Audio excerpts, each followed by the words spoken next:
Ladies and gentlemen, please welcome back your host, Brad Behrens. Hello. Hello, hello, hello. We're almost at the end. We have an exciting pair of sessions for you now. Thank you so very much for coming. I said this morning that games are the thing that is taking so much attention from, bleeding attention from other kinds of media. It's immersive, it's compelling. I have two children. I have an 11-year-old daughter and I have a 6-year-old boy. The 6-year-old boy, to call him a video game maniac would be one of the understatements of all time. He's just completely compelled by them. But it's not just him, and it's not just people who, don't stop. It's also, you see people, I see people on the trains in Tokyo.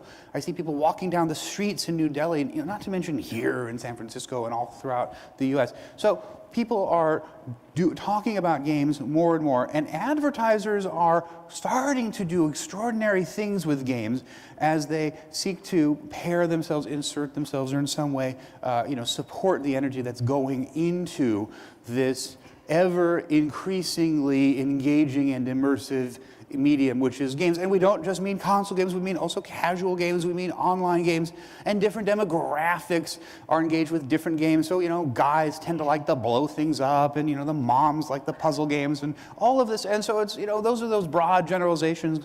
Plenty of moms like to blow things up, particularly often want to blow up the dads. So it's all very complicated, but we are trying here today to try to wrestle some order from the chaos. And I'm very pleased we have 4 speakers coming up to really guide us through the next hour. And again, this is an extraordinarily important medium. And so we have some big thinkers here to help us. So to lead us through this session, we are so delighted to have Paul Gunning. He's the global CEO for Tribal DDB. He's been with the company since it was founded. They have 60 offices worldwide. He became the CEO 5 years ago. When I asked him for like a crazy fun fact about himself, he didn't even blink. He just said, my great aunt was the Wicked Witch of the West in the Wizard of Oz movie. And I said, Margaret Hamilton? And at that point he blinked because I actually know who the actress was. So he's going to be our tour guide for the next hour. Let's give Paul Gunning a big round of applause. Paul, come on out. All right. Thank you so much. Thanks. Thanks for telling that fact. I wonder if everyone thought I was going to come out in green. Thanks for that introduction. So I wanted to be very clear about what this presentation is. Advertising in video games. So this is not advergaming. We're not going to talk about building video games for brands. This is about brands paying to put their advertisements inside a game, inside a publisher's territory. So I wanted just to make that extremely clear about what we're going to talk about. So the way this is going to work is I'm going to talk to you for about 3 or 4 minutes on how I think brands and our clients are thinking about advertising in video games. And then I'm going to have Dave from EA come out, Stefan from Zynga will be out, and then Sean from Microsoft is going to come out.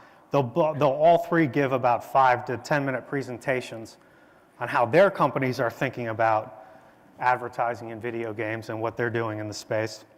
We'll do a quick sort of panel discussion, because you got to do that when you have one of these. And then we'll open up the floor and microphones for you all to ask questions. So that's kind of how the hour will go. I'm hoping at the end of the hour, we've essentially answered these 2 main questions. And if you have kids, you get these questions all the time, right? Who cares? So what? So in terms of who cares, in terms of advertising inside video games, so we're all familiar with Hunger Games, right? Everyone's hearing about this movie. Opens up 2 weeks ago. It's the biggest box office movie in the country. It makes something like $150 million on opening weekend. It's a blockbuster. Well, last year, one of the biggest video games launched, as you guys probably know, is called Call of Duty Black Ops. This thing makes $650 million in the first couple of days that it opened up. So who cares? I care. Big brands care. Those are huge numbers. We all know that the size of the video game playing audience is absolutely staggering. But here's the secret. So it's not really a secret, but I'm going to say it anyhow. And this actually applies to more than just the video game industry. But here's the secret. brands that we work with, and all brands, don't suffer for trying to find a place to put their advertisements. There are thousands of choices for where they can put their ad. Just because you have a ton of eyeballs doesn't make you a good advertising platform.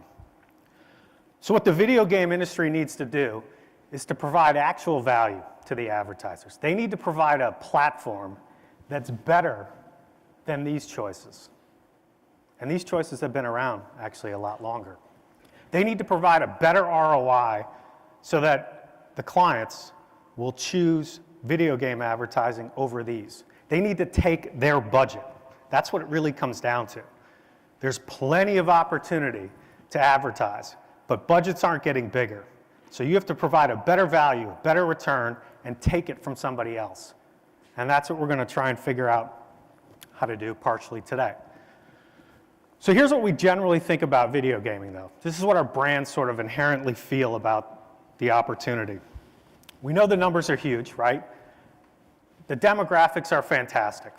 We love the fact that it's no longer 13-year-old kids. We love the fact that it's multi-generational. We love the fact right now that it's extremely social. This isn't a bunch of kids sitting in their basement anymore. These are families. These are friends doing it together, doing it online. It's extremely social. And the last bit that I think is a lot of our brands are taking a lot of interest in right now is the physicality to video games. So Sean's here from Microsoft. He's going to talk about Connect. That's what I mean about physicality. So our brands our clients feel we inherently know there's something fantastic about video gaming. We have all of those factors built in. But here's the catch. We need our consumers, if I'm a brand, we need our consumers to be as enthralled with the advertising as they are with the video game. We need them to have that sense of wonder. Now, I'll fully admit, we're never going to actually get consumers to care as much about the advertising as they care about the gaming experience. I get that. But we need them to care a lot. We need them to care so that they get engaged with it, so that it provides that better advertising platform than those other choices that I showed you just a few minutes ago.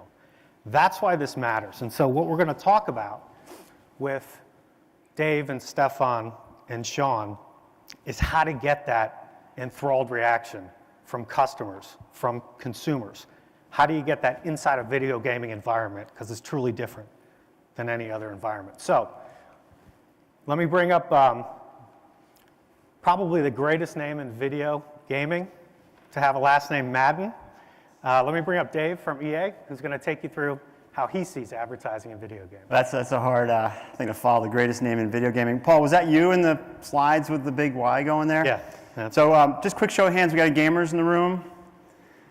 Yeah, anybody, can you move your finger 2 inches to the left and let go? If you're playing Angry Birds, you're a gamer too. So thanks for having us, Paul, great intro. I'm Dave Madden, I'm with Electronic Arts, and I'm going to do just a real quick backgrounder on what's going on in the video game landscape and why it's becoming so important to marketers and agencies like Paul's. First of all, the market's really changed dramatically over the last couple of years. There's just so much more content out there across so many devices right now. The amazing growth in consumers seeing content in multiple places is just amazing.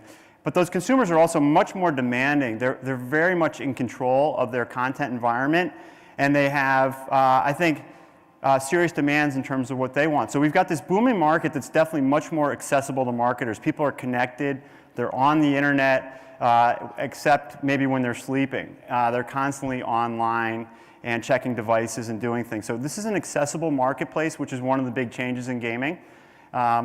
But it also makes it a more challenging marketplace for brands and for companies like Electronic Arts. So one thing I really want to land this point, and gaming is very unique from the standpoint of the way that a consumer is engaged. And I'll give you a couple examples, but the key point here is that while people are gaming, they're not multitasking. 95% of gamers while they're gaming aren't doing anything else versus 66% of TV watchers, and 67% of internet users. So I'll just use the example of the Super Bowl. I watched my kids during the Super Bowl. You know, it's an exciting time. We're all around the television set, but they've got 3 or 4 things going on while they're watching the Super Bowl. Turns out they weren't the only ones. All the data showed that people were on Facebook and tweeting like crazy during the Super Bowl. So even those major TV events, there's tons of multitasking. Gaming is extremely focused, and you've got a consumer base that is really only thinking about one thing: getting ahead in the game, advancing, competing, and winning. So a typical gamer today, a day in the life of the typical gamer is very different than what used to be appointment gaming, where you'd meet at your house and sit on the couch with your friends and play a specific game. If I just use the example of the Sims franchise, which is one of Electronic Arts' biggest game franchises, we sold over 140 million units of the game over the last decade in boxed product. But now it's available and oftentimes for free across multiple platforms.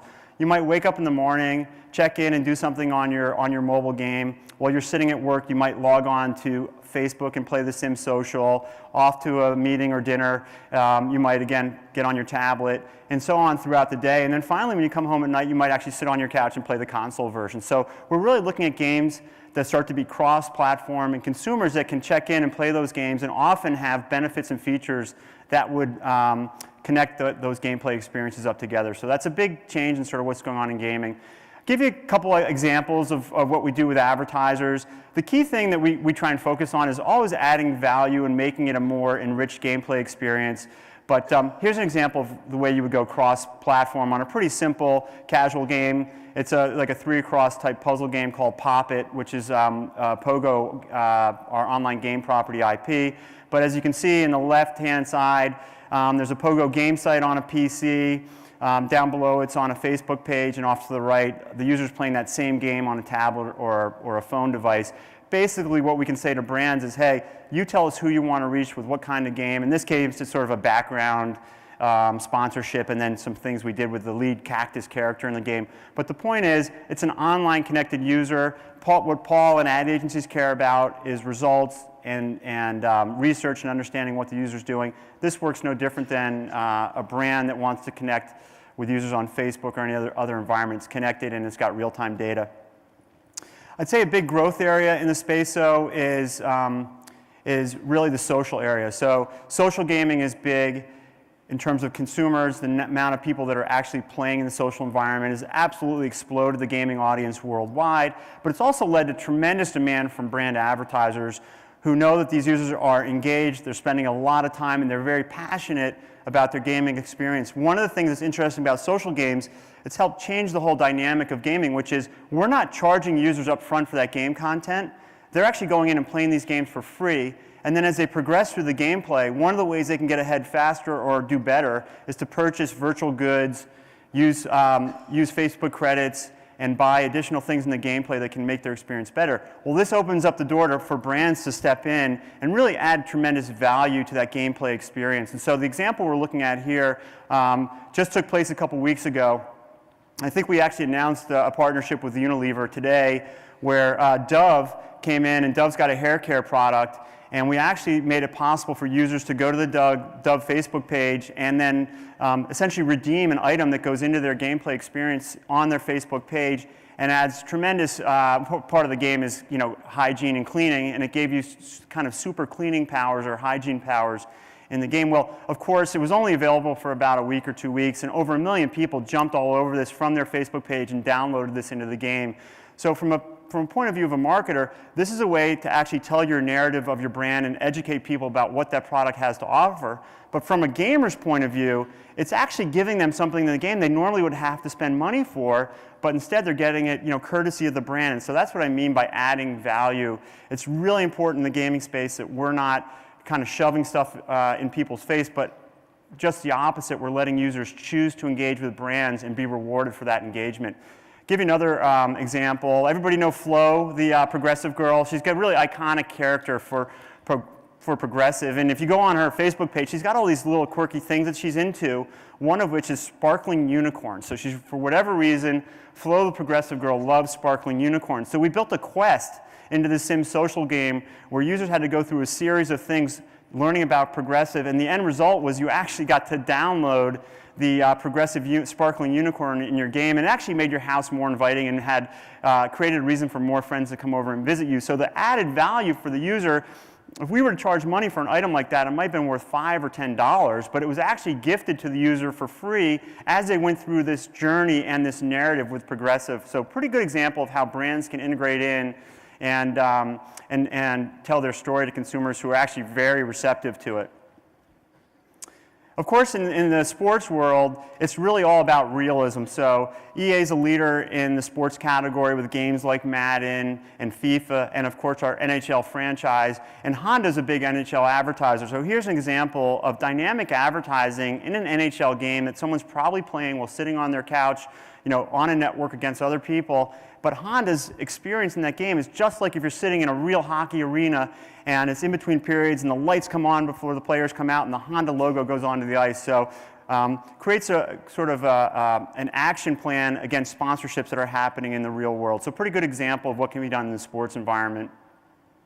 This is one of my favorites, and I think this is going to be a big trend as more and more the gaming world goes towards downloadable content that you can get after purchasing a game or for free in social and mobile environments. The notion of, hey, I buy a Dr. Pepper at retail and screw the cap. Under that cap is a code, and I can go to a website and now unlock content in some of the hottest games out there on Xbox and PlayStation and PC, things like Need for Speed and top franchises. So consumer actually doesn't have to pay anything extra to get that content. Just by buying the Dr. Pepper, they're getting free content. On eBay, the high watermark price for a code that was under a cap that hadn't been redeemed yet was people were bidding $24 for these caps. So soda cost $1, yet the bidding was up to $24 because some of the content that was getting unlocked was just really special. And then I think kind of finally to sort of wrap up what I think are really great examples of brands working with games and with electronic arts is my namesake Madden.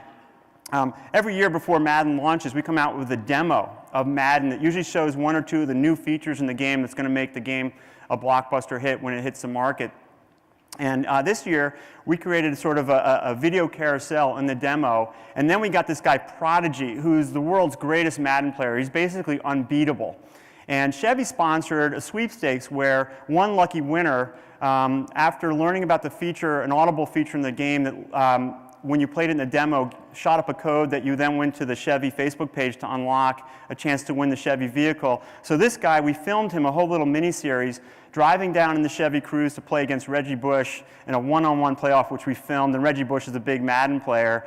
And amazing data about this thing is, millions of people download this demo. A huge chunk of them actually went and interacted with the Chevy stuff and unlocked on Chevy's Facebook page that unlock code that gave them a chance to win the car.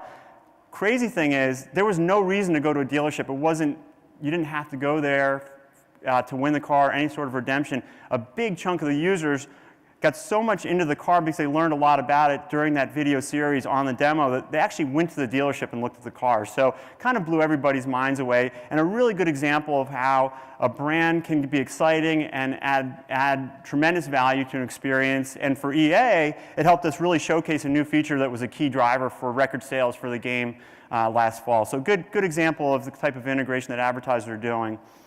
So I think that's going to be it for me. The only point I really want to land, and we'll come back with Paul, is the landscape is global. It's exploding. The key thing for advertisers to think about is gamers don't have to interact with their brands. So if you're going to work with gaming, figure out how to do it in a way that adds value, has users really raising their hand saying, hey, I want to do something with that brand because it's going to help my experience and my advancement in gaming. When that happens, everybody wins. The gamer wins, the brands win big time, and then the companies that are making the content also have a realistic business model they can move forward with.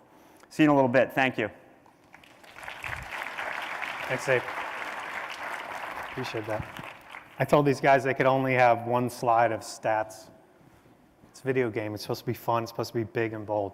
The second person I'm going to bring up, I find bizarre that I would even have to introduce Zynga in their home court. I'm guessing everybody here is even far more familiar with them than I am here. Obviously, big story of them going public in December. They're virtually writing the book in terms of mobile and social gaming. So I'm going to shut up and just let Stefan tell you all about Zynga. Thank you. Thanks, Paul. Hi, everyone. My name's Stefan Pepe. I'm the General Manager of Advertising at Zynga. Today I want to walk you through a little bit about what we're doing at Zynga in terms of the games that we have, how our users interact with our games, and then some of the work we've done with brands in our games. There's a lot of exciting things going on at Zynga, but let me start with our games. So Zynga, as you may know, is the leading social game company. We have 6 of the top 10 Facebook games, including some of the games that you see behind me. Cityville, Words with Friends, Farmville, Castleville, and most recently, we added Draw Something. The thing that really excites me about what we do at Zynga is how our users engage with our games every day. We have a very active user base. They're very social. We have over 280 million monthly active users, 68 million daily active users, as reported by AppData. Our users are spending 2 billion minutes a day collectively playing our games. 2 billion minutes. They have over 4 billion neighbor connections, and they're performing 400 million in-game social interactions per day as they visit their neighbors' farms, visit their neighbors' cities, share goods with their neighbors, help their neighbors complete quests.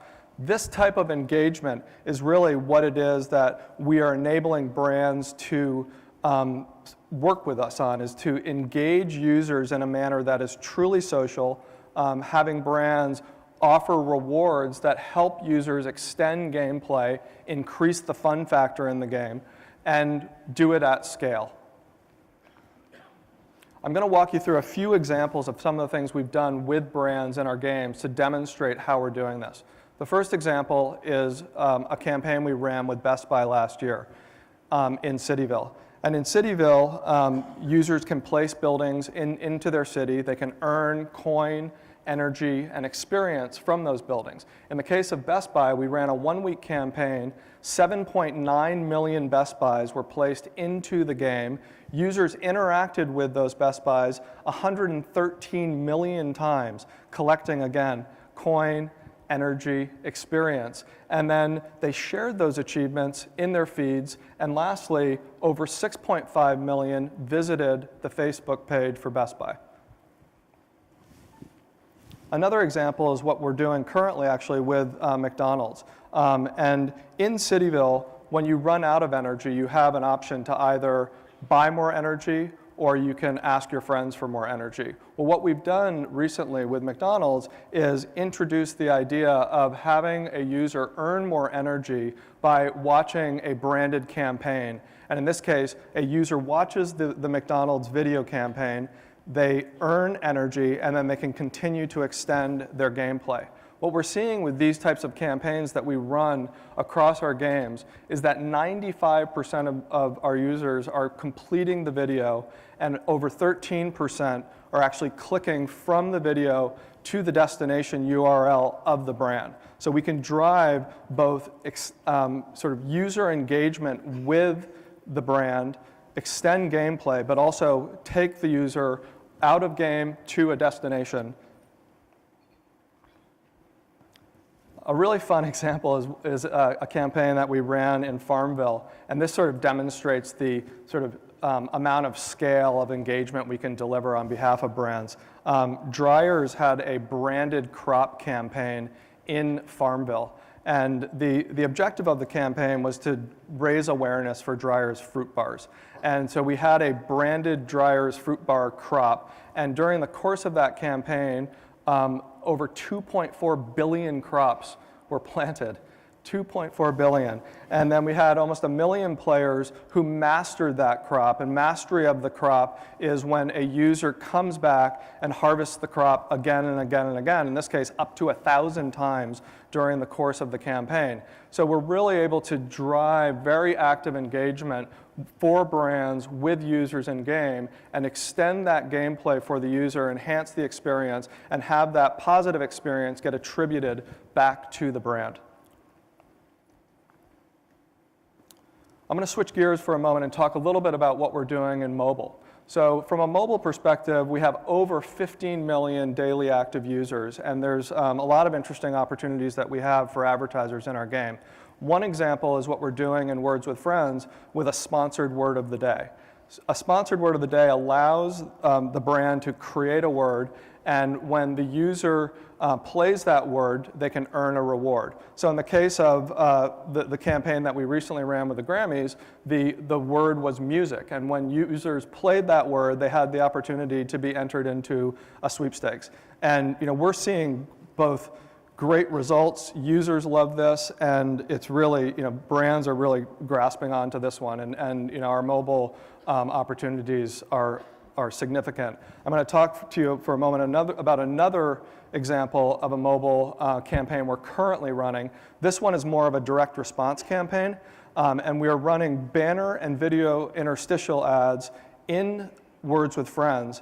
And the objective for Scout, which is a dating app, was to drive higher value users to their app. What we're seeing in this instance is during this campaign is we're acquiring users on their behalf, is that those users monetize 2 to 3 times greater than users that they're acquiring in other channels. So not only are we able to deliver high engagement at scale, but the value of the users we can deliver on behalf of our partners is significant.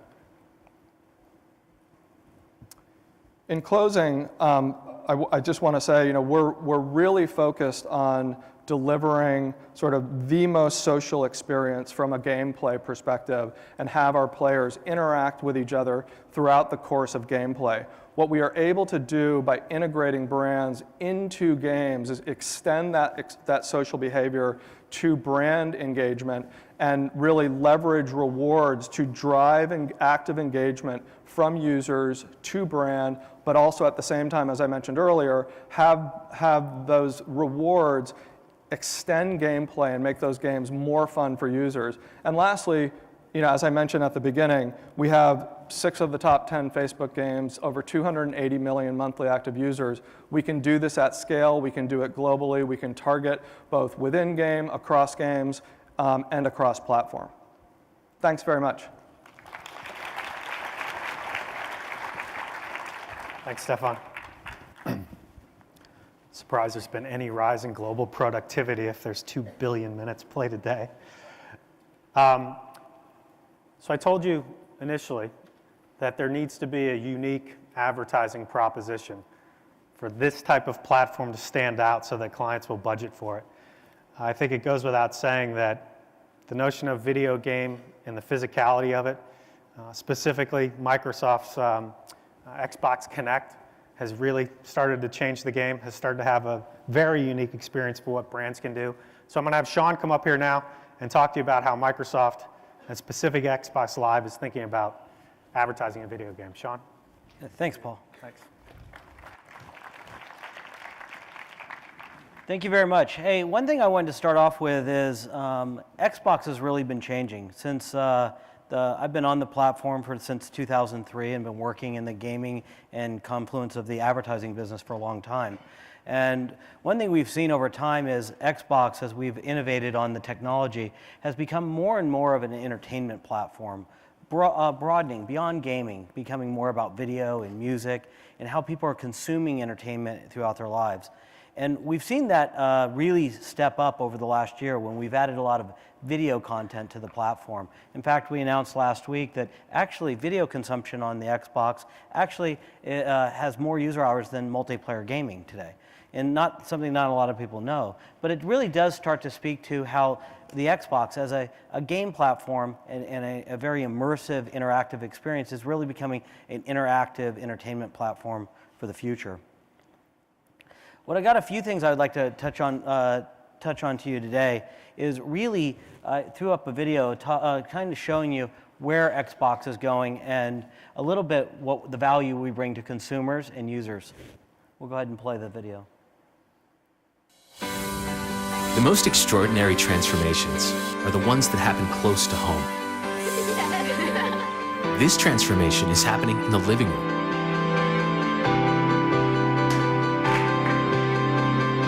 This is a transformation of advertising and entertainment that goes beyond both to create something unprecedented. This is TV that listens. Xbox, play.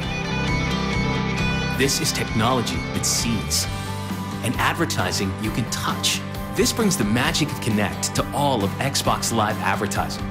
So you can connect with one of the largest socially engaged audiences on TV in ways that haven't been possible until now.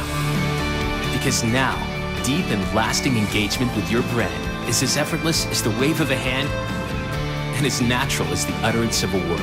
Xbox Play. The best movies, the best games, the best entertainment apps, and with Connect, the best interactive TV advertising experience.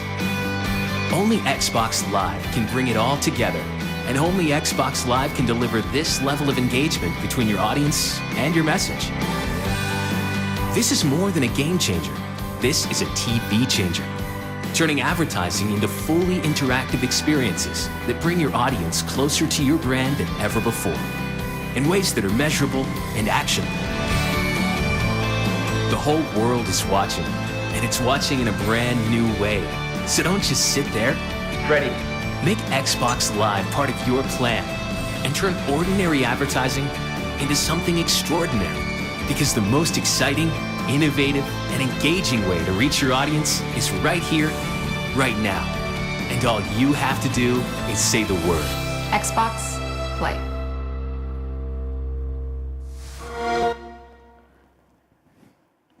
I think that video does a great job of just summarizing kind of the value proposition that our users have, as well as the value that the Xbox platform is driving for marketers to take advantage of it to reach consumers. And I have 3 other examples that I wanted to share with you today of some campaigns that we actually worked to develop with some leading brands out there, and some of the unique value propositions that they offered, and the things that we can do with Connect to really drive engagement in the advertising in a unique way. In this scenario, the first one I'll bring up is really talking about marketing on Xbox Live, and we talk a little bit about the ABC River experience. This is where ABC, they launched a new television show, and they came to us and said, we'd like to do something really original, really different. We want to drive a lot of users to it, but we wanted to have enough to drive anticipation for it. And so we worked with them to create an immersive branded destination experience on the Xbox that had over 16 points of engagement throughout the television that people could use Connect enabled while they're engaging with the thing.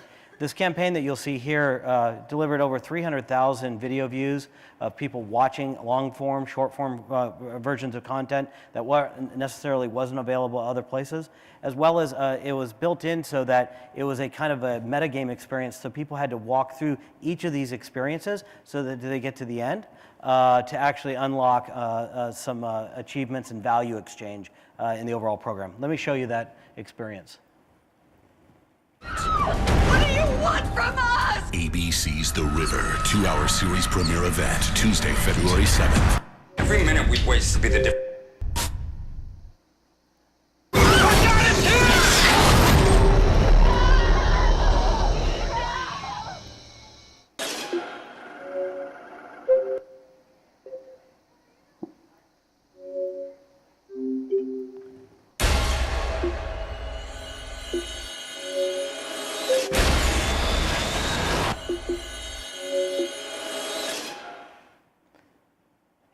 The interesting thing is that over 45,000 people actually downloaded content on this, and 18% of the people that started the overall experience completed all 18 executions and actually ended the campaign. So it was very deep engagement in the stuff that we did with ABC on the river. And it was picked up pretty broadly in the press as something pretty innovative that we did on the platform. The next example I'd like to show you, there we go.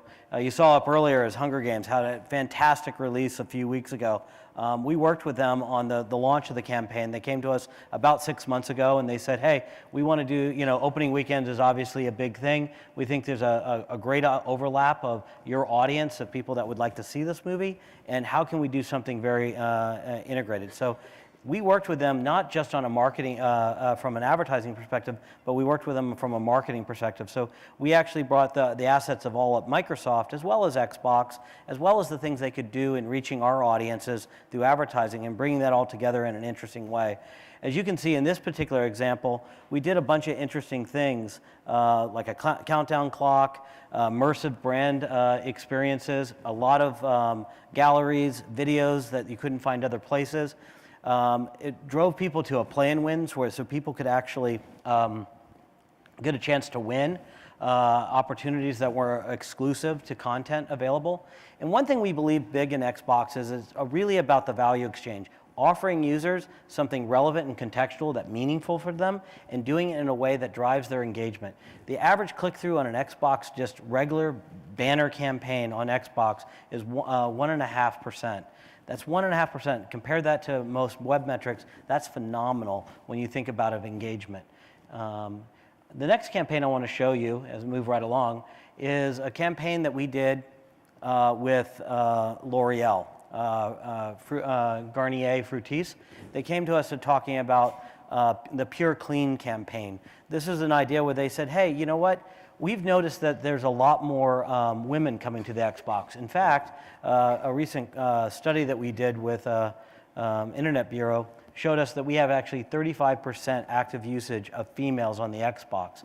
They're consuming a lot of different things on the Xbox beyond gaming as well. But they said we'd like to start to talk to those audiences. So we did a female-only targeted campaign on the Xbox. So we were able to do targeting just to them. And we actually drove things like hair care samples, and we delivered a play-and-win around on Harmonix's Dance Central 2 campaign. And we got people to, and drove a value exchange of saying, if you won, you actually won 100,000 Microsoft points, which was had fantastic uplift and was a great campaign for them. Drove a lot of trial of their product. And something that we see is kind of taking a non-kind of endemic advertiser that we've haven't seen in the past, coming to the Xbox in a way that really want to talk to our audience in a unique value exchange way. So we're pretty excited. And it's not only about the engagement on Xbox, we're also in 35 countries worldwide. We have 40 million unique users that are active on the service. And in the US, about 20 million of them are unique. So not only were we delivering engaging advertising, we have a great reach, and we're starting to look at this platform just not as a gaming platform, but a pure entertainment television opportunity for advertisers as well. Thank you.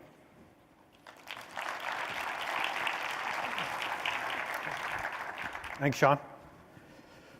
I guess you can keep that. So we're going to do 15 minutes, I guess, 10, 15 minutes of just sort of panel discussion. And then we're going to open up the floor to microphones if you want to ask questions. So Stefan and Dave, fair warning, I told you guys I was going to ask this question right out of the gate. So you have plenty of time to practice. Same question, but I'm going to ask you in sort of two different contexts. So the basic question is, honestly, how much do your companies seriously care about advertising? So Dave, to your point, EA's got these massive franchises. Advertising revenue pales in comparison to them. Is it really strategically important for the company? Does your senior management actually believe in it as being a viable and material revenue source to your company? And I guess, Stefan, so the same question to you, but a little slightly different. So you guys went public in December. You're now answer to Wall Street. So is this honestly a material revenue stream? Is it strategic for you, or are you just doing it to try and squeeze a little more dollars out so that you can make earnings on a quarterly basis? So either one of you can start that one. I'm happy to. I think it's a fair question. And prior to the explosion of social and mobile and online gaming, I think the notion of advertising in gaming was much more around creating that realism that mirrored what was going on in games and world simulations out in the real world. So stadium advertising and things like cars in a racing game.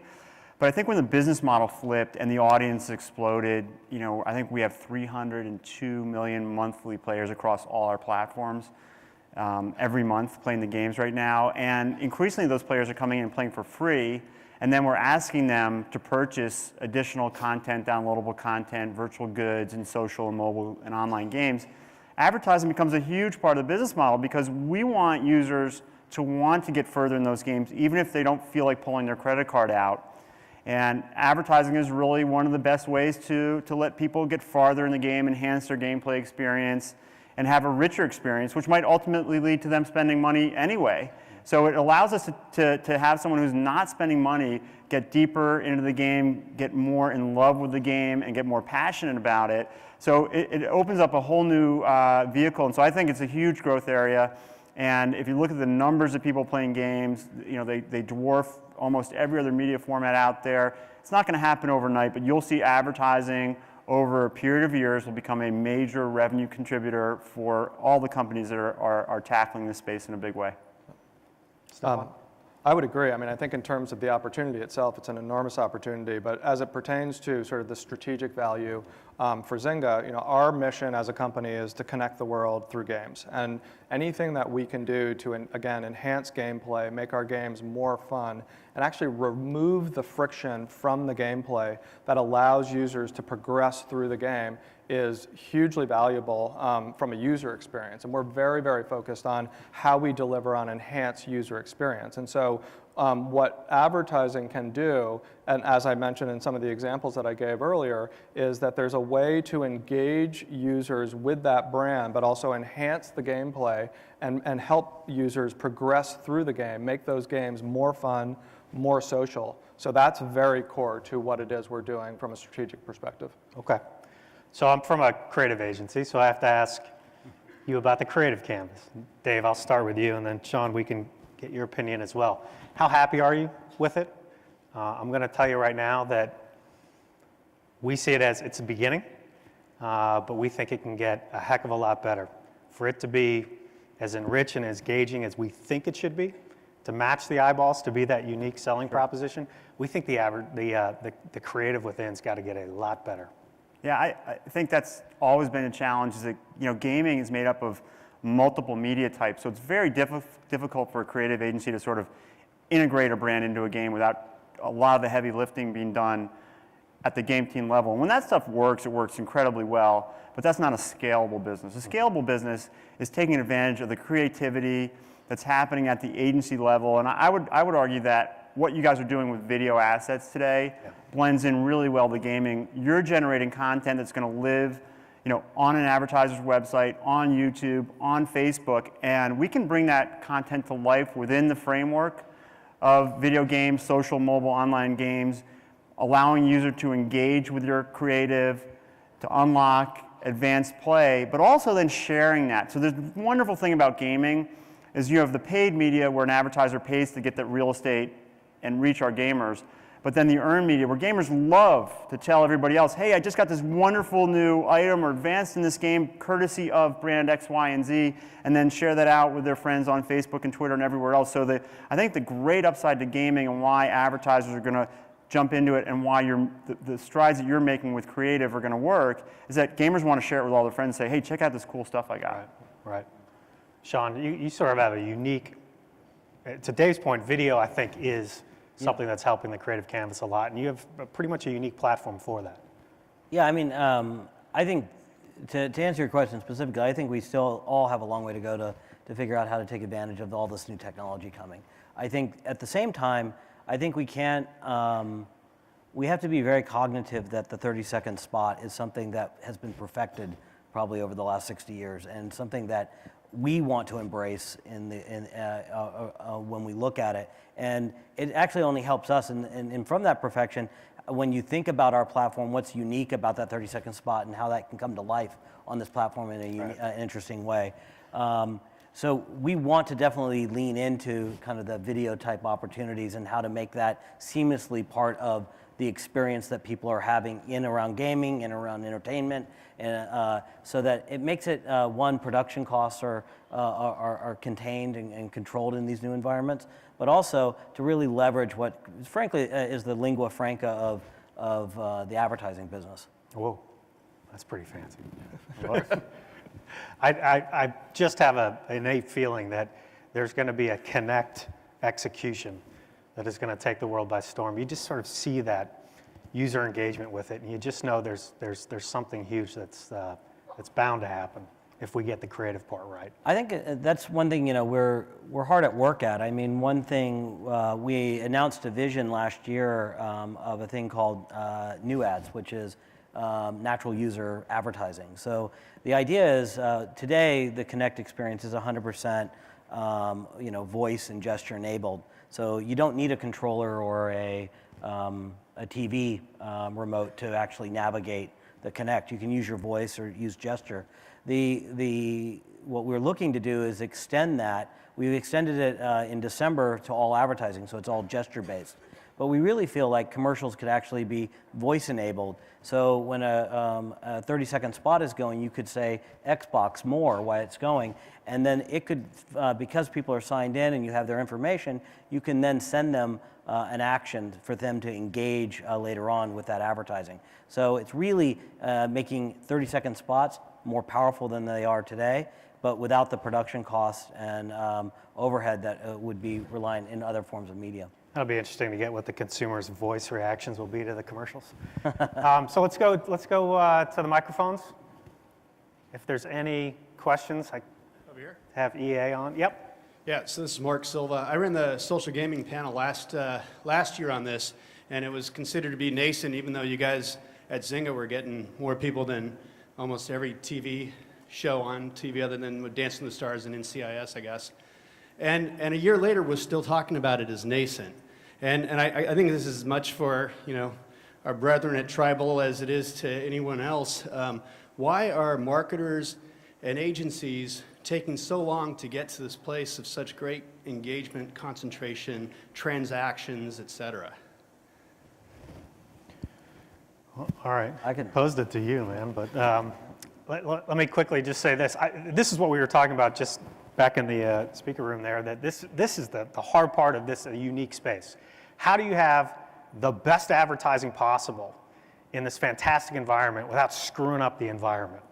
You know, because we're always leaning towards the screw it up place, and we need these guys to hold us back, and we're seeking that balance that's perfect. So I don't know that we're talking about it as a nascent, but I will tell you that there's something truly unique about how we're trying to advertise in this environment, that we don't face those challenges elsewhere. It's really, truly unique, and so I think it's quite hard. But I think it's a good point. I mean, I think in terms of, you know, what we're doing at Zynga, when we work with brands, we're very actively trying to both maintain sort of the fiction of the game and how that brand can integrate into the fiction of the game, but also the game loop. So, you know, the example I gave earlier on, you know, a user running out of energy. And so that in itself is new for some advertisers, but as we go out and are able to demonstrate again and again and again across a breadth of games the value and the return on investment that we can deliver from an advertising perspective, you know, I think we've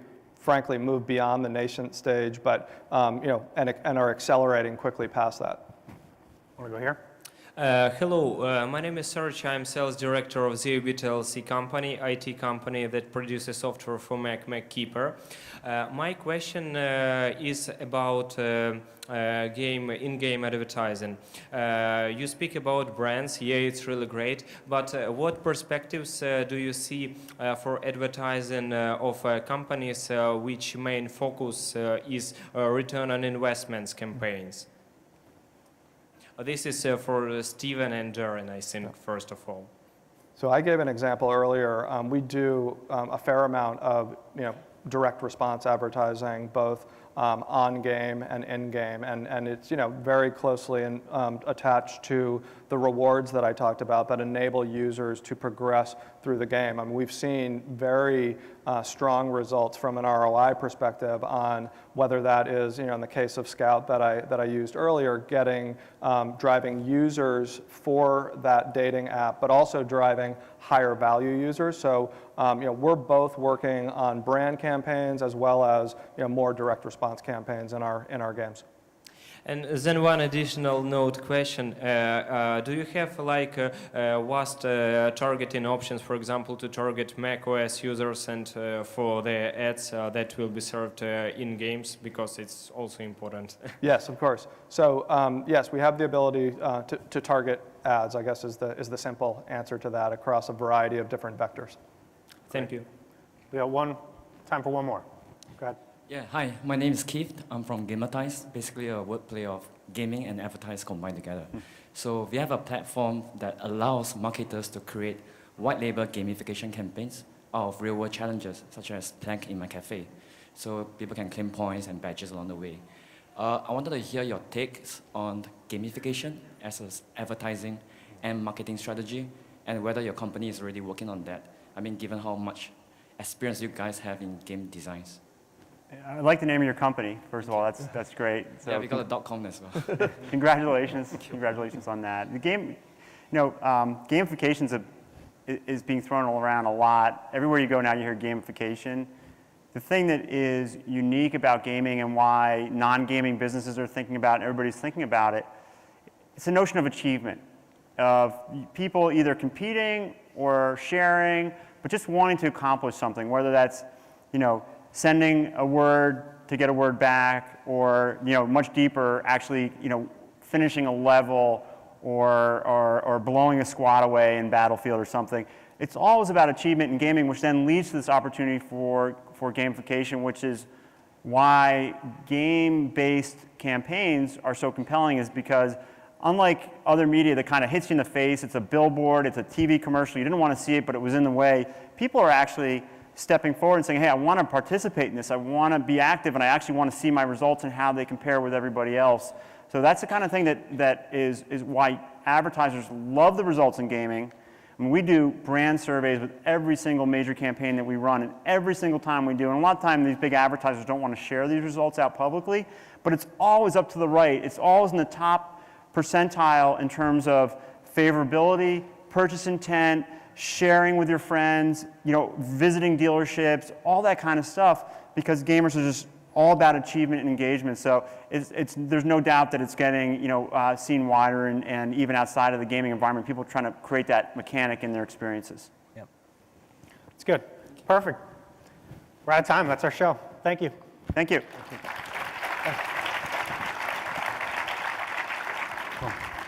Thank you all. And Paul, let's give a big round of applause to our moderator.